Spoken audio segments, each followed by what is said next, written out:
Good evening and welcome to the May 21st edition of Crossing the Divide. I am Selectman Ken Fracasso.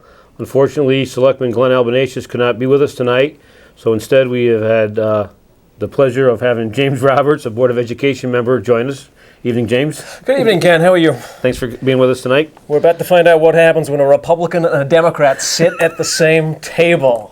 Well, let's keep our fingers crossed. If you see dark clouds over Winstead, you know it didn't go well. We'll do our best.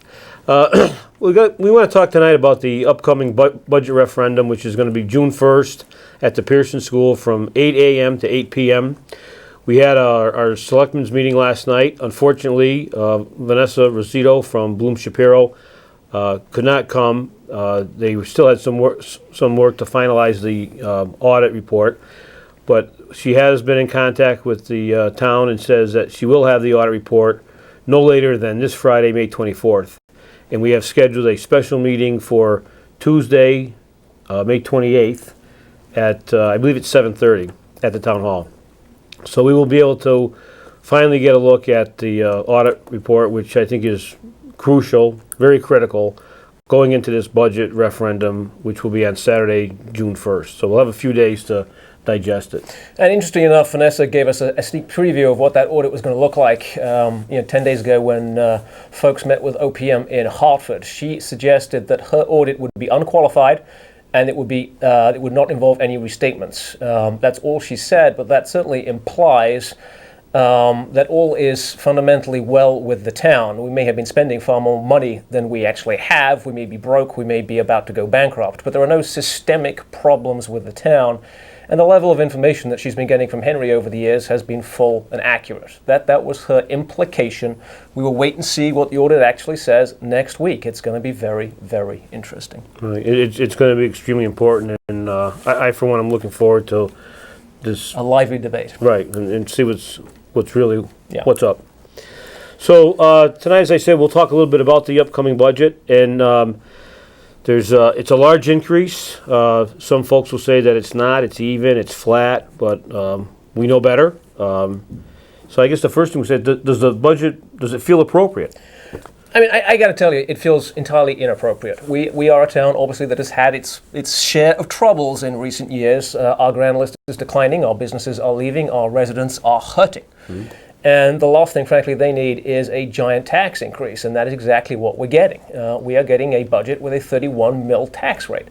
Now, last year we had a budget with a 25 mil tax rate. The supporters of this budget are pulling out all the stops to tell you that it is not really a 23% increase, that somehow 31 minus 25 doesn't actually increase the budget by 6 mils. I got to tell you, when two school teachers tell you that 31 minus 25 does not equal 1, that tells you a lot about the status of education here in Winstead. Right, and it's not new math. Right, 31 minus 25 equals 6. It's a 23% tax increase. You got to understand that. And the other side have got this concept of equalization, that somehow this is just a mathematical result of the grand list change.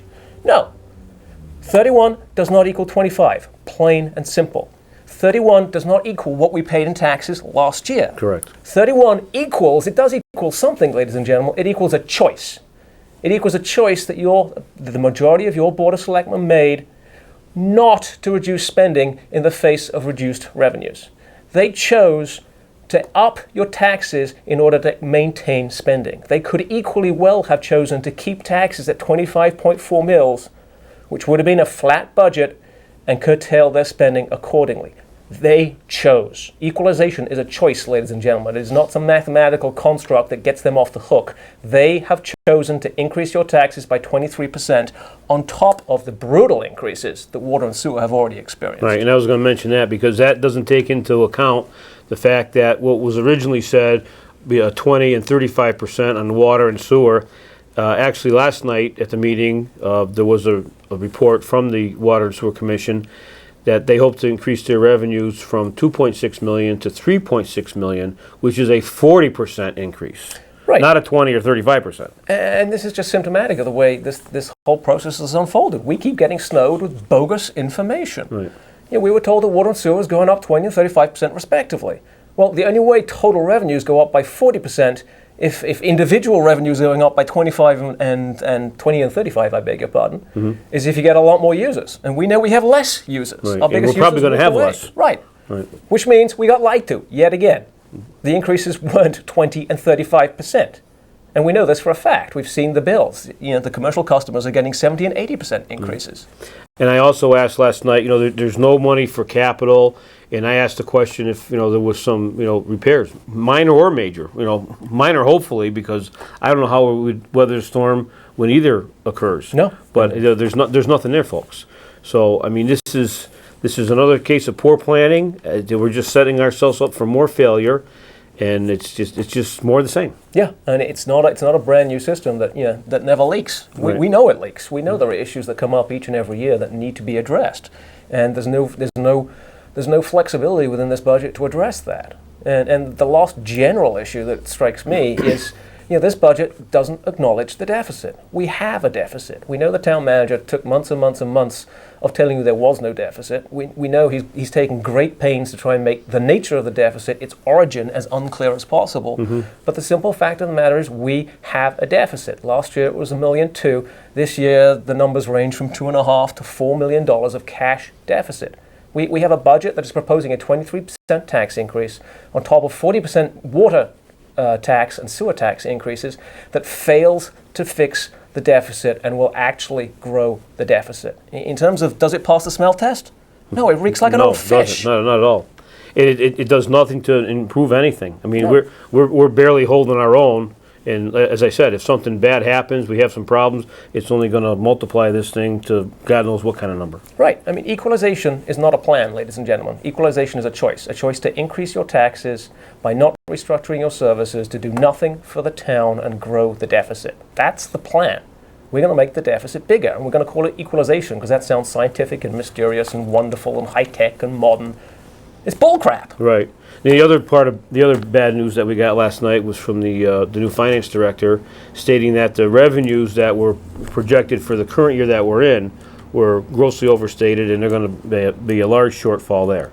Yeah. So I mean, there's just more bad news. And when asked how they were going to recoup that loss, it was the same answer as it always is. We're going to take next year's tax revenue and pay for this year's shortfalls. And here again, I've said it until I'm blue in the face, and it's like we can't keep taking this approach because we're just digging ourselves a deeper and deeper hole that we're never going to get out of. Yeah, I mean, we're being asked to walk around the church backwards with one eye closed, reciting Italian poetry. I mean, it's simple as that. It's a wing and a prayer. Right.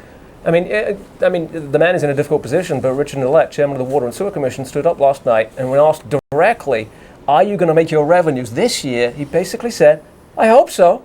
I've no real idea, but I hope so. And that's not really the way to construct a budget, ladies and No, gentlemen. it's not. The other thing that we like to talk about are let's talk about our revenues. The money that we will get, supposedly or hopefully, to pay for the expenditure side.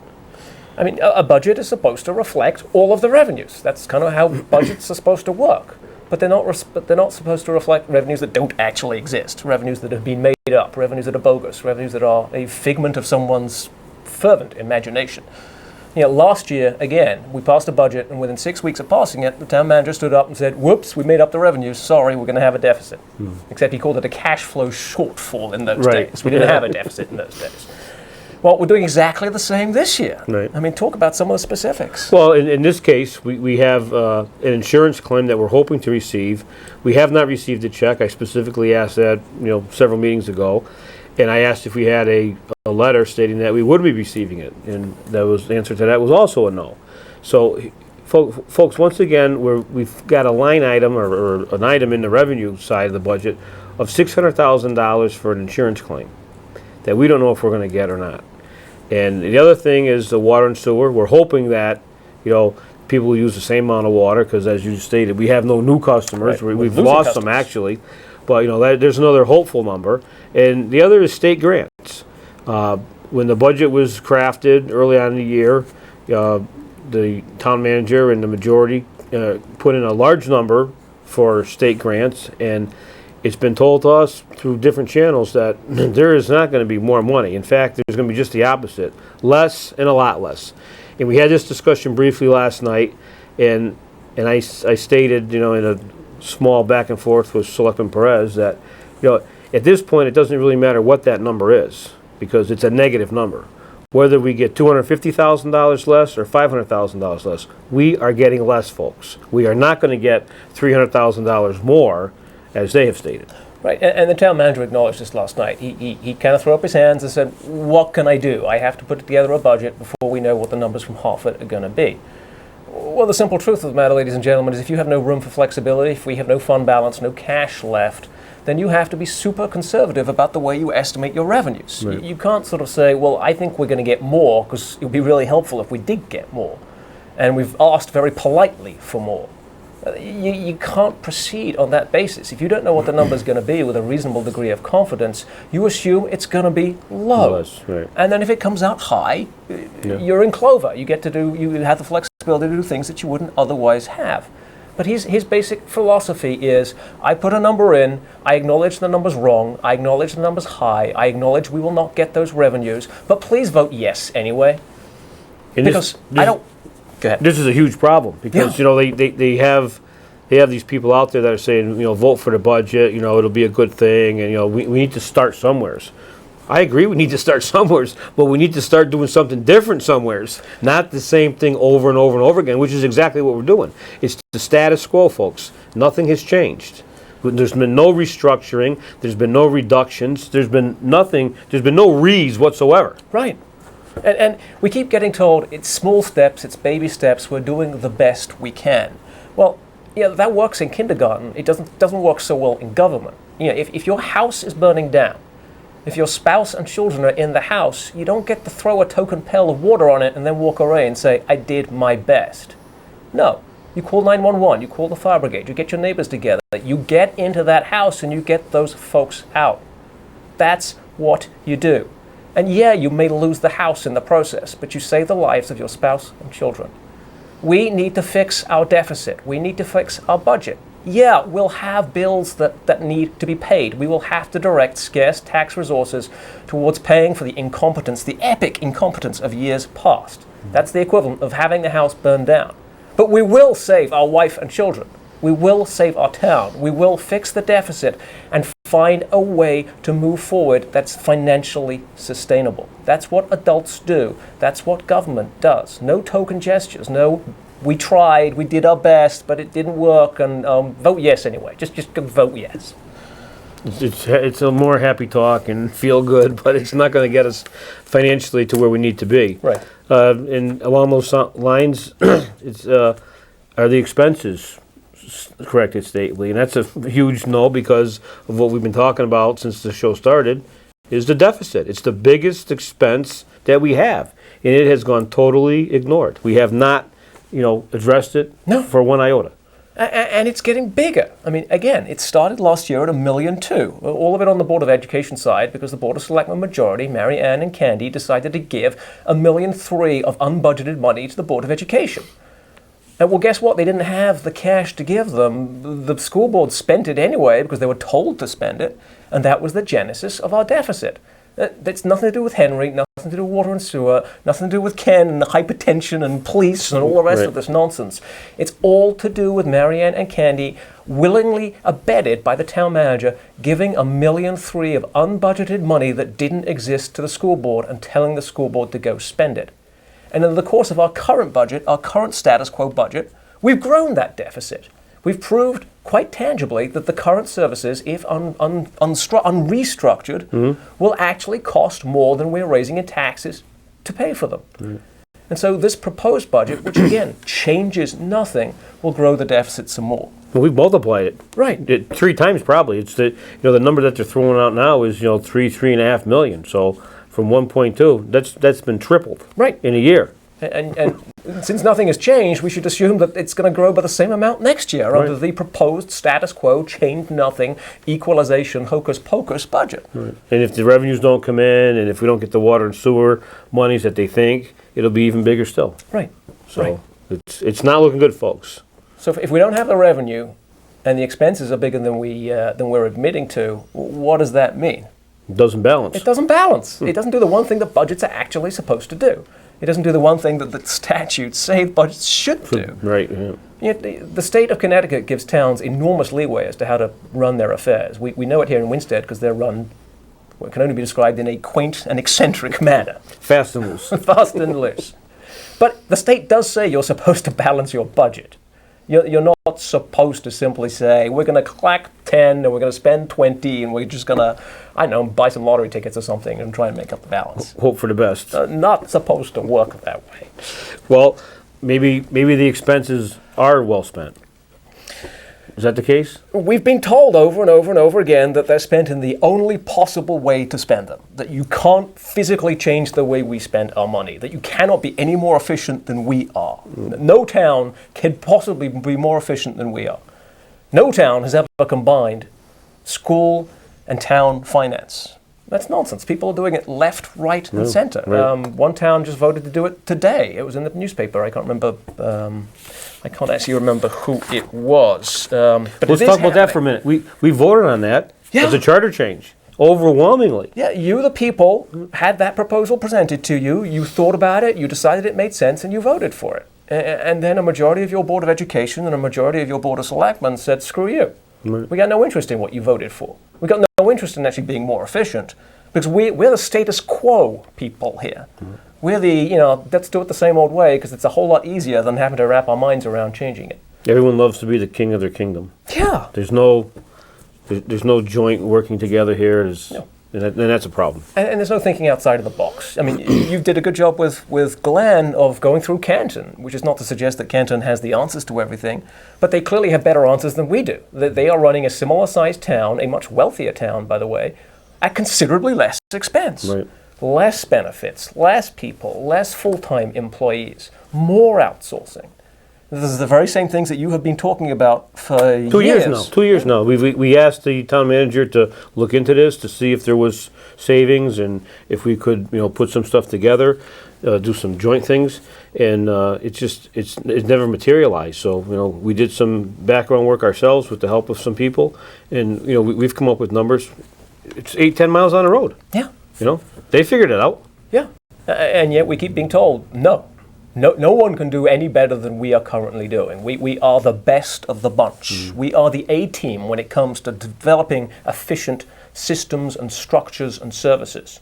That's just not right, ladies and gentlemen. That's just not true, and you know it. You know that Winstead is not at the top of the heap when it comes to efficiency and effectiveness and getting it right on this stuff. Well, with a huge increase like we're looking at here, there must be some good coming out of this. There must be some good things in the budget, isn't there? Well, fix some roads, maybe, or I don't know. I mean, obviously the roads suck, and perhaps some people think that's pretty good. I mean, it slows traffic down. I mean, bicycles get lost in those potholes, pedestrians disappear. Ralph Nader is saying, the bridges are going to float out to sea.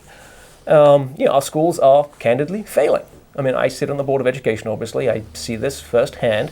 Which is not to say that people want the schools to fail, but we haven't yet come up with anything remotely looking like a good plan, particularly on the K through 6 side, to turn the corner. It's not a good thing when your school district is named one of the 30 worst in the state. I mean, Hartford and Waterbury and New Haven, these are not good company. Right. This is not what we should be aspiring to as a small community in the northwest corner. We're supposed to be good Yankee people who just figure out how to do it That's and right. get it done cheaply with duct tape and string so that it works.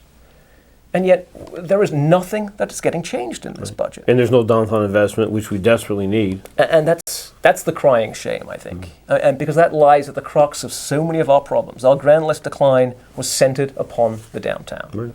When you look at the businesses that have left, when you look at the industrial park that hasn't blossomed in the way that people said it would blossom, we built a water and sewer infrastructure that was designed to accommodate a lot more commercial and industrial activity here in town. And we've chased it away, just as we chased away some of the more controversial residential projects, just as we've chased away interest generally by never updating our regs, never committing to the transparency of the process that people expect in a town. If you're going to invest in a town, you want to show up and understand what the process is going to be. You want to understand that if the town says, yes, we will support you in this endeavor, that actually means, yes, we will support you. Right. Not, we'll support you now, and then when we get the money from the state, we'll use it for something else and tell you to go pound sand. Yeah. Which seems to be the general approach here. Well, so would you consider this an honest partnership between the government and the people of the town? I think we're getting lied to, quite frankly. I think up and down, we are getting lied to. We're being told it's a flat budget. It's not. It's a 23% increase. We're being told that represents equalization. It doesn't. It represents a choice to increase your tax rates. You could have had your tax rates left flat and had spending reduced through restructuring. That would have allowed you the flexibility both to invest downtown and to fix the deficit. Right. But we haven't chosen that approach. Not because you've been given the option, but because the other side has said it can't be done. Right. It can't be done, and it's flat, and there's no increase. And it's not a good thing that, we've gone through a reval, but there's no way that it can be a good thing that you're paying about the same amount in taxes, a little less, a little bit more, when your property values have plummeted. That just blows my mind how they think that that's a good thing. Yeah, I mean, if you pay your income tax, when your income goes down, you pay less tax. It's pretty simple. Right. And you expect to pay less tax. And if you end up paying the same or more, you say, holy crap, my taxes went up. Right. Well, it should work the same in Winstead. If your house is worth less, you should pay less tax. Not just a little less. If you go down 25%, you should pay 25% less. Yeah, that's the way it should be. And probably more than that, because if values are dropping that quickly, then there's clearly real stress, right. And you need to put more money in people's pockets so that they can begin to reinvest in town and actually drive the values back up. The partnership that is being forged here is a partnership of bullies. We are being told you can't talk in public meetings. Right. Yeah, there's only a certain number of topics and a certain number of minutes and a certain number of this and a certain number of that, and you can't be rude and you can't be nasty and you can't be uncomplimentary. And well, I think it's rude when they sit there with a time clock in front of them and say, you have 2 minutes left, you have 1 minute left, you have 30 seconds left. I mean, this isn't, and unfortunately Glenn couldn't be here tonight, but last night during Selectman's comments, he did ask the mayor if she would reconsider and put the public comment back the way it was.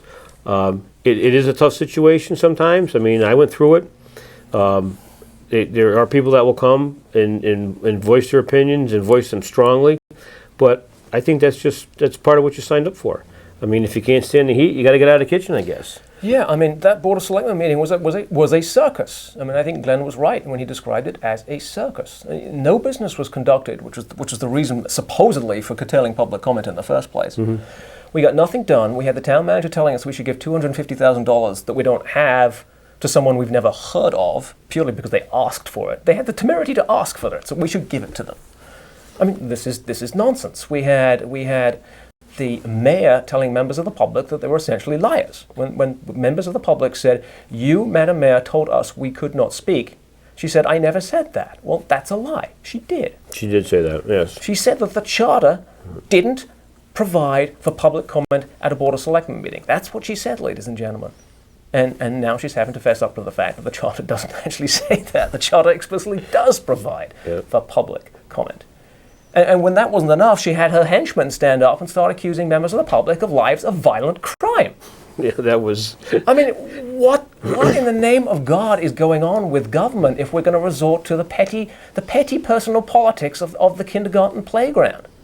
That seems staged to me. I haven't seen him in the last 2 years hardly at all. And to get up and make a comment like that, I mean, I think that he should have been removed from the building. Not just asked to sit down. And had it been anyone else, it would have been removed from the building with guns drawn and a posse of policemen. I mean, that's what it would have been. Had David LaPointe made that comment, right. The entire Winstead Police Department and Troop B from Canaan and the FBI and everyone else would have been, jumping through the windows in black suits. Mm-hmm. But that's not the way how Marianne runs her meetings. Marianne runs her meetings in a way that guarantees that Marianne won't be questioned. And when she is questioned, she gets really, really ticked off. Yeah. Take a recess. Yeah, take a recess. Let's have a motion for adjournment. I mean, that's not government. That's, again, it's the petty personal politics of the playground, and it is not moving our town forward. Yeah. So if we give a quick review here, it looks like a bad budget from start to finish. Yeah. And I think that it's got to be a no vote. And that's the only way that we're going to see our way out of this mess, because if it does prevail with the yes vote, I think we're just heading for bankruptcy a little quicker than they thought. Yeah, I mean, I'll be a little off color here. Where I come from in Europe, people used to be really interested in alchemy, the idea that you could turn shit into gold. And the brightest thinkers of their age believed this. Isaac Newton, Boyle, Tycho Brahe, they all believed it. And apparently Marianne and Candy and the town manager believe it too. They believe that they can turn shit to gold. They can take a 23% tax increase and turn it into a flat budget through the mystery of alchemy, what they call equalization, the plan. Well, I got news for you, all three of you, Marianne and Candy and the town manager. You are not Isaac Newton. Equalization does not transmute shit into gold. And a budget that calls for a 23% tax increase on top of 40% tax increases in water and sewer, that actually does nothing to fix the deficit, that actually grows the deficit, that fails to restructure our services, and produces not a single meaningful, tangible step forward, it does not deserve your support. We're not here to tell you how to vote. We're here to tell you how we plan on voting. And if you agree with us, we're suggesting that you vote with us. And our vote is no. Right. It's been a pleasure to join you this evening. Same here. Let us hope we have other opportunities and a new budget to discuss, and the opportunity to craft a budget that actually fixes our problems. Something that works. Because that's what Winston needs desperately. Right. Thanks very much, and I hope everyone goes out to vote on Saturday, June 1st. And thank you for watching. We'll see you next week. Good night.